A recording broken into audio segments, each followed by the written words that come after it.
అసలు skin care formulations, hair care formulations గురించి మాట్లాడుకునేటప్పుడు first మన మైండ్లోకి వచ్చేది ఏంటి? సల్ఫేట్ ఫ్రీయా, పారాబెన్ ఫ్రీయా అని క్వశ్చన్ మీకు మీరే వేసుకుంటారు. లేదు కొనాలి అనుకుంటే సెల్లర్ని అడుగుతారు. అసలు మీకు ఇది తెలుసా? అంటే సల్ఫేట్ ఫ్రీ అంటే ఏంటి, పారాబెన్ ఫ్రీ అంటే ఏంటో తెలుసా, తెలీదా? ఒక్కసారి కామెంట్ చేయండి. నేను సిరీస్ ఆఫ్ షార్ట్ వీడియోస్లో క్లియర్గా మీకు ఎక్స్ప్లెయిన్ చేస్తాను.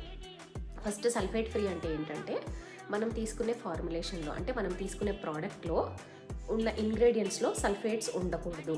అంటే SLS sodium lauryl sulphate, SLES sodium laureth sulphate, ఇట్లాంటివి ఉండకూడదు. ఇవి ఎందుకు ఉండకూడదు అంటే మన స్కిన్కి కానీ, మన ఎన్విరాన్మెంట్కి కానీ, వాటర్ బాడీస్కి కానీ, టోటల్గా ఎర్త్కి మంచిది కాదనమాట. సో వీటి వల్ల చాలా నెగిటివ్ ఎఫెక్ట్స్ ఉంటాయి. సో ఈ మధ్య సల్ఫేట్స్, పారాబెన్స్ అవాయిడ్ చేయాలని చాలా ఎక్కువగా ప్రొపగేషన్ జరుగుతుంది. నెక్స్ట్ వీడియోలో ఇంకా డీటెయిల్డ్గా